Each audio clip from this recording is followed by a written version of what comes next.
a rock star, play me like a guitar. I'm a rock star, play me like a guitar.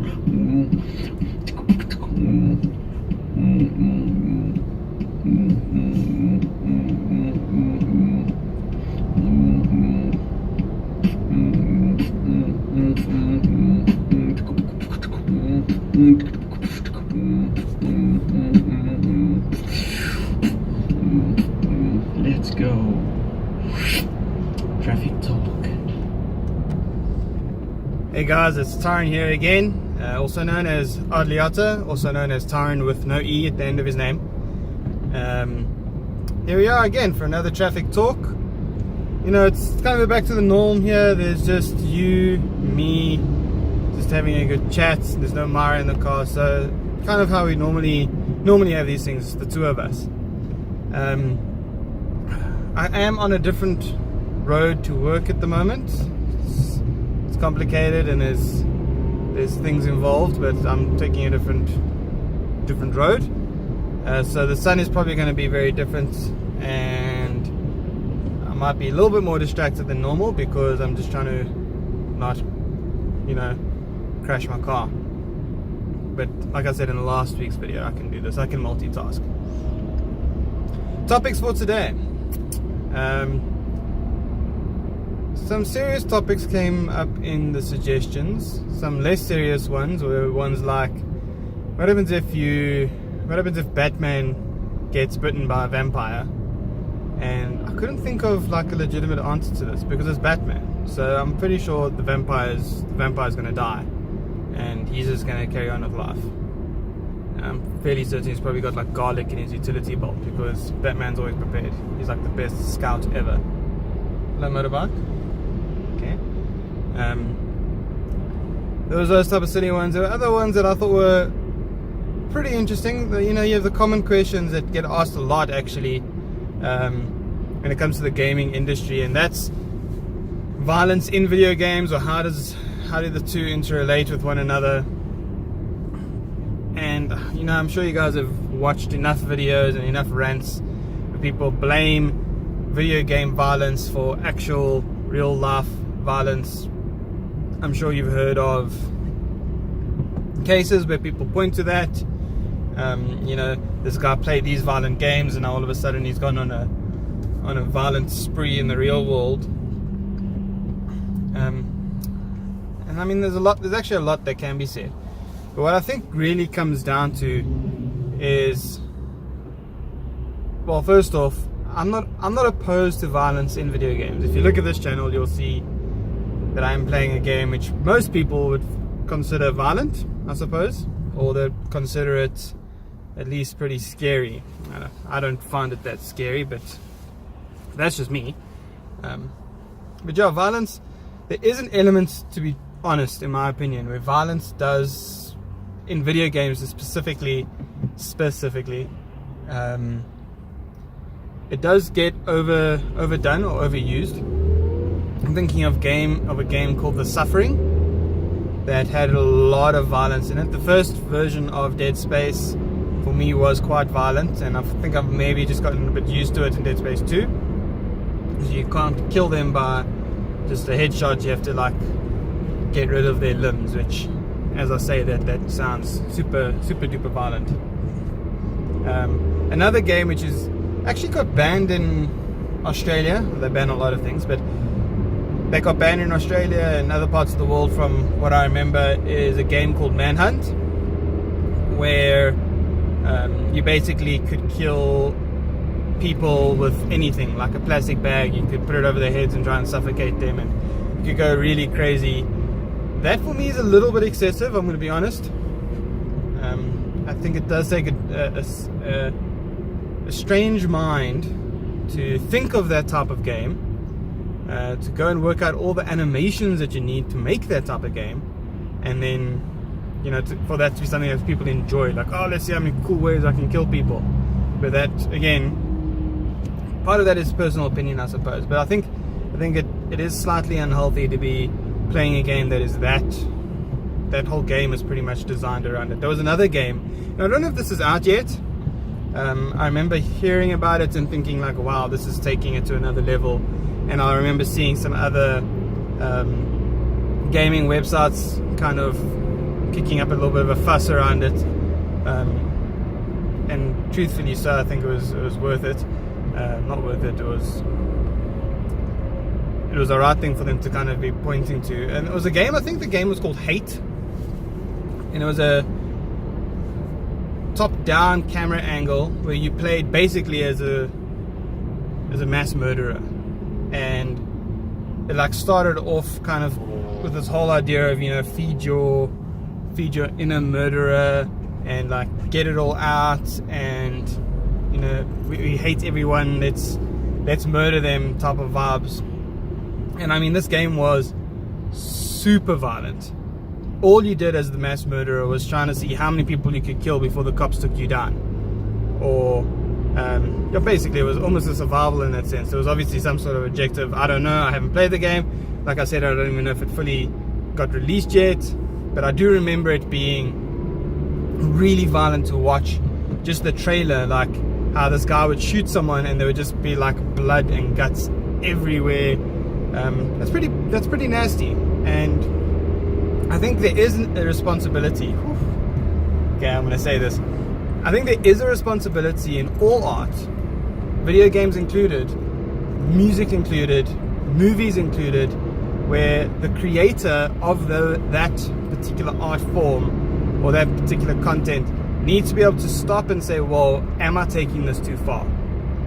And I understand as someone might want to make new types of art or a new type of thing, there is always an element in these things where they're trying to push the envelope, right? They're trying to see how much they can get away with, how much they can show on screen. Really interesting conversation with someone about this previously, but I mean, it's not necessary to show everything on screen and be super edgy with your stuff. You need to get the message across, you need to get the story across, but that doesn't mean you have to expose people to excessive violence or excessive force. I'm thinking of a friend of mine who studied film and was forced to watch a whole bunch of different types of scenes to see how they were portrayed, and one of those scenes was actually a rape scene in a movie, and how she came out of that almost shaking and kind of just being like, I don't understand how someone can actually film that. And I mean, I've never seen that particular scene, but can you just imagine, and I'm sure you can, the violence that they must have to it, and the way that someone can prolong a scene and just make it super uncomfortable. And for me, that's kind of why I'm saying you probably should, as creators of any kind, need some sort of moral check. That's why we have age restrictions, right? So if you want to talk about, now we'll segue to the other part of this conversation. If you want to talk about how violent video games are, that's because you're letting your 13 and 14-year-old play Grand Theft Auto. And the last time I checked, Grand Theft Auto had an 18 age restriction on it. It's not made for kids. I'll admit that I played that when I was younger than 18, because I did, and there was no real care about it. At least in my circles, age restrictions weren't ever enforced. A lot of my friends had the same type of situation. We told our parents we wanted to play a particular game, it got bought for us, we played it. It was great. And I have seen this. I actually remember seeing this at Rage, where a kid wanted a particular video game, and he went to the till to buy it, and the guy at the till looked at the game, looked at the kid and said, I'm sorry, but this has got a 16 or an 18-year-old restriction on it. I can't sell it to you. You're going to have to get your parents to buy it for you. Look at my face, it's just one bright color. Okay, sorry guys. I can't control the sun, I can't control lighting in the car. Anyway, so I quite admired that, because here was someone who was saying, listen, this is the age restriction, and I know there's reasons for that and it needs to be enforced, and I think that's great. I did see later on that person's parent rock up and buy the game for their kid, and the person at the stall being like, you're aware that this game is for 18 plus, right? So it's not meant for your 13, 14-year-old kid to play. And she kind of just shrugged her shoulders and was like, well, this is what he wants to play, so this is what I'm going to get him.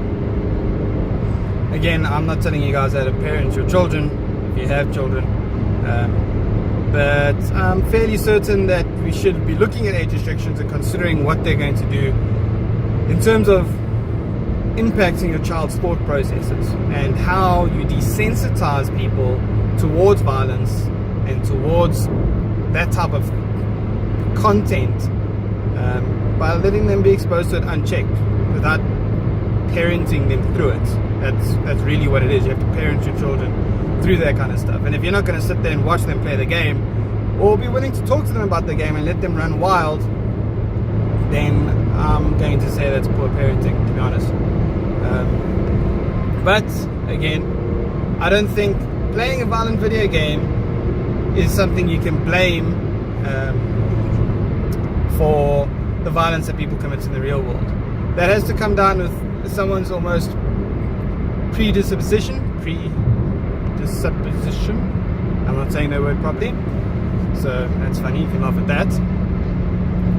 But it comes down to how they are easily influenced or not. If they have a violent personality or not, playing something violent is going to feed that personality.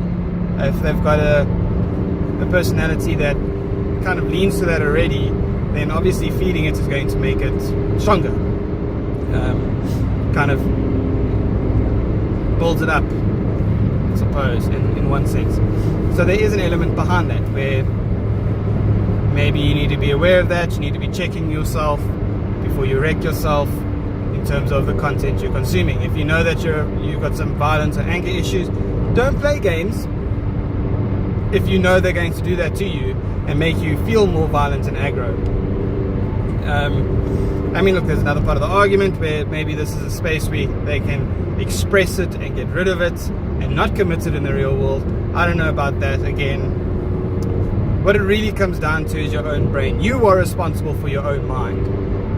If you have parents, you should all have parents, right? That's fairly certain that's how that works. I might be wrong, but if you have children, you are responsible for that child's mind and what they're consuming and how they're consuming it. As you consume things, you are responsible for thinking of and processing how to do it. You can't blame video games because some dude didn't think through his actions before he did them. That makes no sense. And yes, 100%, all the type of mediums that you consume, you start to think like that. If you play a lot of sniping games, I guarantee you, as I say, that there's a tower coming up that you guys can't see, that I'm looking at and I'm going like, that would be a great place for a sniper.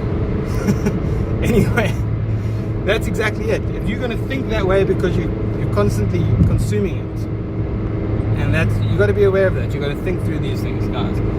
The biggest, small ranger, the biggest problem that I think we have as a society is that we're not willing to think, and we'd rather consume and be lazy in our minds rather than actually engage them in actual thought.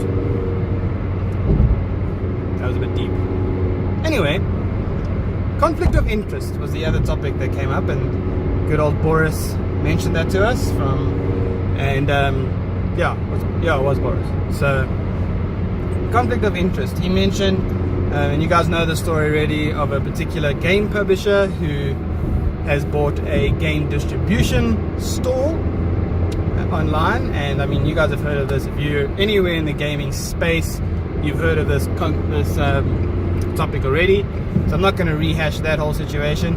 Suffice to say, the guys who bought Summer Bundle, the guys that bought them basically said, don't worry, we're not going to change anything, this is just, it's a strategic thing, but we're not going to influence it. Now, the reason that this can be looked at as conflict of interest is, sure, this makes it a lot easier for them to maybe distribute stuff.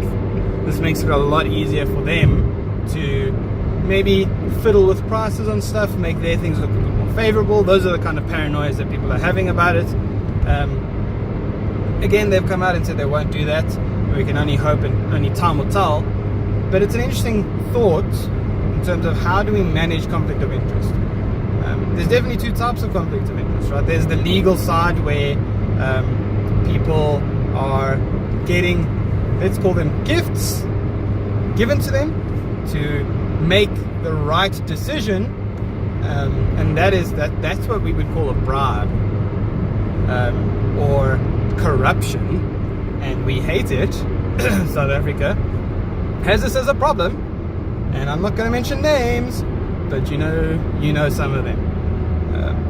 We would look at that and we would say that's wrong. But when it starts to trickle down to maybe more of a industry, workspace, environment, we view it slightly differently, magically, from at least what I can see. Hold on, I need to make it turn. Yeah. We're good, don't worry. Anyway, so there's that area of conflict of interest where it's not necessarily illegal, but it is morally questionable. That's a good way to put it, I think.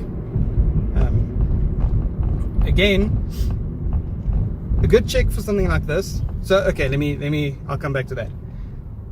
The legal side of it is that there's obviously going to be parties involved. So that's outright corruption, outright bribery, where people are going around and doing favors for one another, or buying things and influencing the market in a particular type of way to benefit themselves, or not closing a deal here because this deal might do better.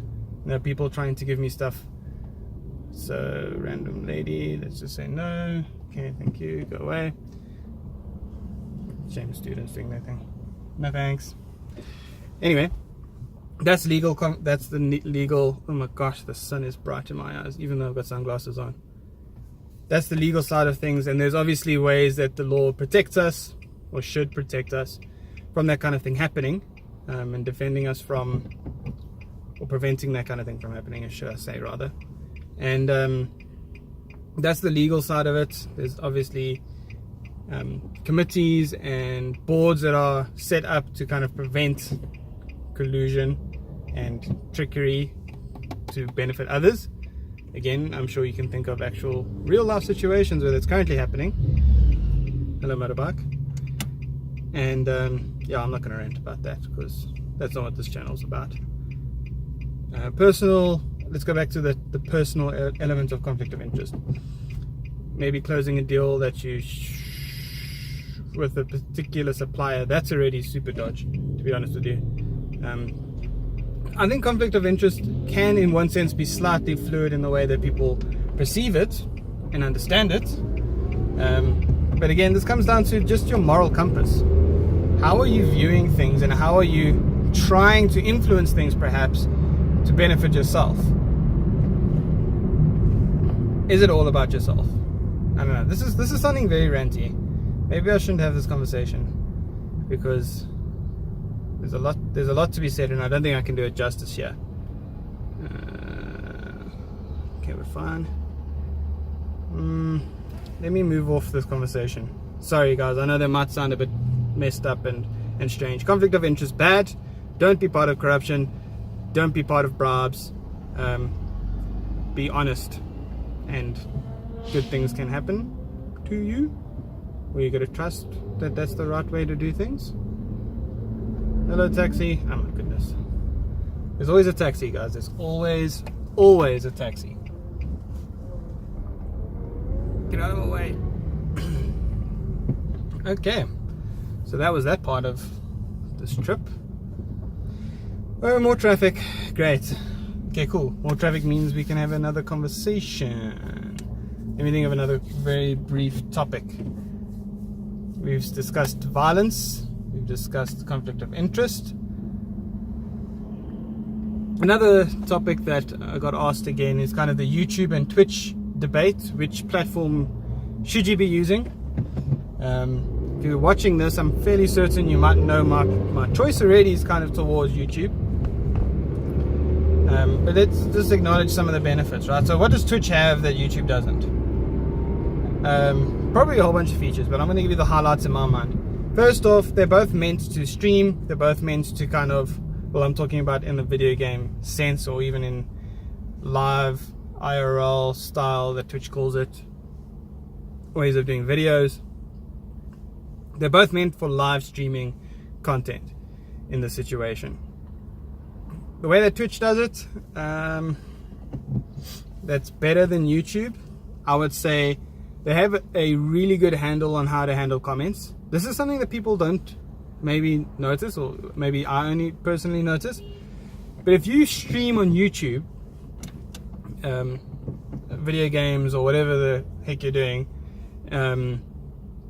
you get that on the sidebar. You get the live chat where people are interacting with each other, and you've got Nightbot doing its thing, and you've got people insulting one another, or people asking questions to the people on stream, and that can get quite chaotic.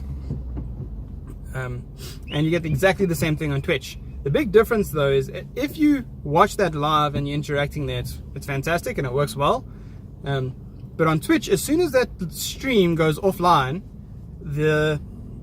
and you watch it back, so you watch it again at a later stage, the really cool thing is that on Twitch, the comments get replayed. So you can see who said what during what portion of that video.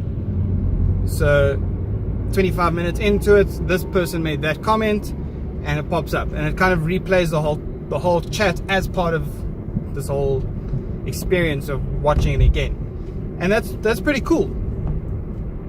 YouTube doesn't do that. As soon as you finish doing a live stream on YouTube and that video goes onto the channel and people can watch it back, they can watch it back and it works fine, but the comments disappear. They don't appear on the side, they don't appear at the bottom, which would make sense. I mean, there's a whole comment section at the bottom of every video, which you should maybe go and share a comment down there for other topics. Maybe just throw that in for free. If you want something else to be discussed next week, throw it down in the comments. Anyway, the whole thing is that the live stream doesn't have that. A recorded live stream doesn't have that. You can't see what people said. So sometimes the person doing the live stream will read a comment and reply, and you're kind of watching it and you're like, I have no context for that, because you can't read what's going on in the chat because it's not there. So that's a big difference between the two platforms. Another real difference between them is the ability to host. So Twitch has this really cool thing, and it's supposed to help smaller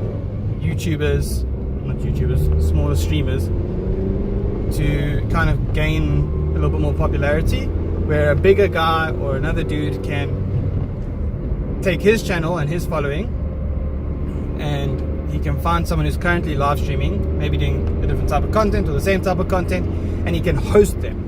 So then they appear on their channel, which is quite cool if that person needs more exposure. It's a good way to kind of build the community, really.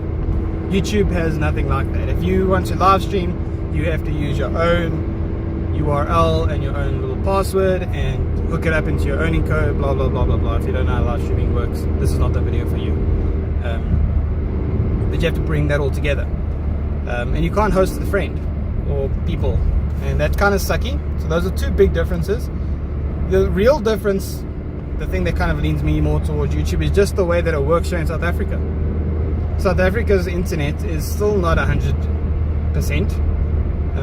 We're getting better, speeds are getting better, but even on a really, really fast internet line, I struggle to stream Twitch. It still buffers every once in a while.